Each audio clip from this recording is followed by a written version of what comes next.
नमस्कार दोस्तों। आज इस विषय पे मैं बात करने वाला हूँ।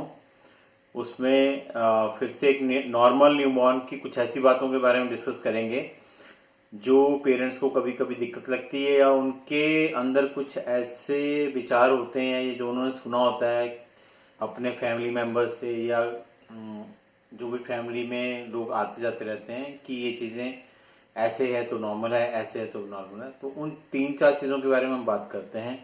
पहली चीज़ है बच्चे की हिचकी। सेकंड चीज है बच्चे का जमाई लेना, यॉनिंग। तीसरा है स्नीजिंग, बच्चों का छींक मारना।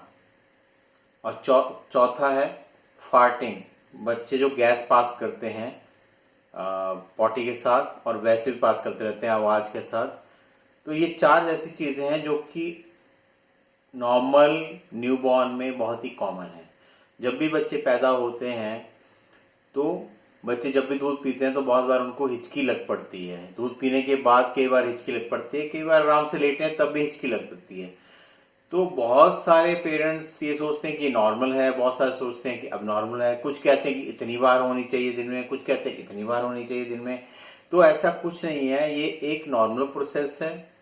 डायफ्राम का स्टिमुलेशन होता है तो हिचकी लगती है और अपने आप ही बंद हो जाती है। तो हिचकी लेना एक बहुत ही नॉर्मल प्रोसेस है और उसका बच्चे के सही होने या सही नहीं होने से कोई ज़्यादा रिलेशन नहीं है।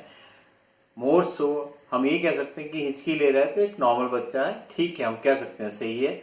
लेकिन उसका ऐसा नहीं है कि हिचकी नहीं ले रहा बच्चा तो सही नहीं है। ऐसा कोई भी एविडेंस नहीं है कि अगर कोई बच्चा पूरे दिन हिचकी नहीं लेता तो वो सही नहीं है। तो ये मिसकंसेप्शन नहीं पालनी है।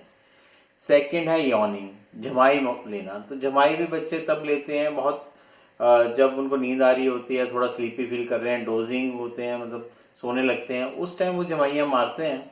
और वो एक नॉर्मल प्रोसेस है, जैसे हम लोग जमाई मारते हैं वैसे बच्चे भी मारते हैं। तो उसका भी कुछ ऐसा नहीं है, कोई फिक्स नहीं है कि इतनी बार जमाई मारनी चाहिए या दिन में जमाई नहीं मारी तो बच्चे को कुछ प्रॉब्लम हो गई है या कोई दिक्कत हो गई है। तो ये बहुत ही एक मिसकंसेप्शन होती है कि इतनी बार हिचकी होनी चाहिए, इतनी बार जमाइयाँ होनी चाहिए, नहीं मारी है तो फिर कोई दिक्कत हो सकती है। ऐसा कुछ नहीं है। तो ये दो विषय मैंने आपको बता दिए। अब तीसरा स्नीजिंग। स्नीजिंग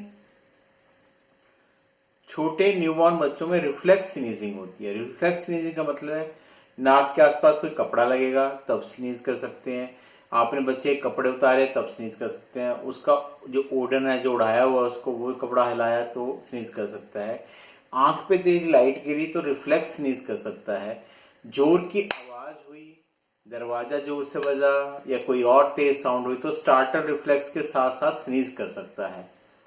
सो अगर इन सब चीजों में स्नीज कर रहा है और ऐसा सच उसको कोई जुकाम नहीं है, नाक नहीं बह रही है, खांसी नहीं हो रही है, बुखार नहीं हो रहा है, तो स्नीजिंग एक बहुत ही नॉर्मल चीज है छोटे बच्चों में, न्यूबॉर्न में स्पेसिफिकली जो नए बच्चे होते हैं अप टू 1 मंथ। तो उनमें एक बहुत ही नॉर्मल चीज़ है, उसके लिए कोई घबराने की ज़रूरत नहीं होती है और मोस्ट ऑफ द टाइम ये रिफ्लेक्स स्नीजिंग होती है। अब चौथी चीज़ जो हम डिस्कस करने वाले हैं वो है बच्चे के द्वारा गैस पास करना एब्डोमेन से, ठीक है, रेक्टल से गैस पास करना। जब भी बच्चे पॉटी करते हैं तो जोर की आवाज़ के साथ गैस पास करते हैं और बीच में भी वो गैस पास करते रहते हैं। तो बहुत सारे पेरेंट्स हमें आके बोलते हैं बच्चे को गैस्ट्रिक हो गई है, बच्चा गैस पास कर रहा है। तो ऐसे कोई बीमारी नहीं है, वो एक बिल्कुल नॉर्मल चीज़ है।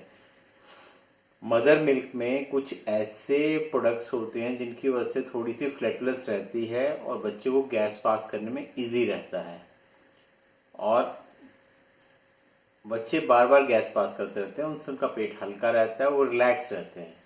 सो ये बहुत ही एक नॉर्मल प्रोसेस है छोटे बच्चों में, न्यूबॉर्न में। और इसका मतलब कतई ये नहीं है कि बच्चा आपका कुछ दिक्कत में है, उसके पेट में कोई खराबी है, ठीक है। और बाकी आप इसके बारे में और डिटेल में जानना चाहते हैं तो आप गैस्ट्रोकोलिक रिफ्लेक्स वाला जो मेरा वीडियो है उसको आप देख सकते हैं। उसमें भी मैंने डिस्कस किया हुआ है कि बच्चे बार बार पॉटी क्यों करते हैं, गैस क्यों पास करते हैं। तो ये आप वहां जाके भी समझ सकते हैं। लेकिन अभी भी कुछ लोग क्वेश्चन पूछ रहे हैं तो मैंने ये टॉपिक्स लिए हैं, 4 टॉपिक, कि ये क्वेश्चंस काफ़ी कॉमन होते हैं। न्यू जो पेरेंट्स होते हैं, पहले टाइम जो पेरेंट्स होते हैं, फर्स्ट बेबी होता है, उनके क्वेश्चन इस तरह के ज़्यादा होते हैं। तो दोस्तों मुझे उम्मीद है इन 4 विषयों के बारे में मैंने आपको क्लैरिटी कर दी है। फिर भी अगर आपके अंदर कोई डाउट है, कोई क्वेश्चन है, तो आप मेरे को कमेंट बॉक्स में दे सकते हैं, आपको जवाब मिल जाएगा। विद इन 24 आवर्स आपको जवाब मिल जाएगा। कई बार 4 घंटे में भी जवाब दे देता हूँ, 6 घंटे में जवाब दे देता हूँ, डिपेंड करता है कि मेरे पास कितना टाइम है। जब भी मैं पेशेंट से फ्री होता हूँ, अपने काम से फ्री होता हूँ, तो मैं एक बार देख लेता हूँ कोई क्वेश्चन तो नहीं है, उस हिसाब से मैं जवाब दे देता हूँ। इसके साथ साथ अगर आपने ये पहली बार वीडियो देखा है और आपने चैनल सब्सक्राइब नहीं किया है, तो आप इस चैनल को सब्सक्राइब कर लें और साथ में जो बेल आइकन होता है उस बेल को आप दबाएं और उसमें ऑल नोटिफिकेशन ऑन कर लें। जब भी वीडियो मैं डालूंगा आपको नोटिफिकेशन आ जाएगी। तीसरी चीज़ ये है, अपने फ्रेंड सर्कल में इस चैनल को शेयर करें। जो भी कोई पेरेंट है जिसका बच्चा किसी भी एज का है, स्पेशली जिनके बच्चे 20-25 साल तक हैं, मतलब कि, और एडोलेसेंट सारे, वो भी मेरे वीडियोस देख सकते हैं। उनको बहुत सारी चीज़ें समझ में आ जाएंगी। उनके एग्जाम से रिलेटेड मैंने वीडियो डाले हुए हैं, स्ट्रेस मैनेजमेंट से रिलेटेड, सक्सेस से रिलेटेड वीडियो डाले हुए हैं। तो ये 2 ग्रुप हैं जो इन वीडियो से फ़ायदा उठा सकते हैं। और आप सब लोग वीडियोस को देखते रहिए, मेरे को अपने सजेशन, अपने क्वेश्चन भेजते रहिए और आपके लिए ये काम मैं करता रहूँगा। तो दोस्तों इसी के साथ मैं विदा लेता हूँ। कल फिर मिलेंगे किसी और विषय के साथ। धन्यवाद। Thank you.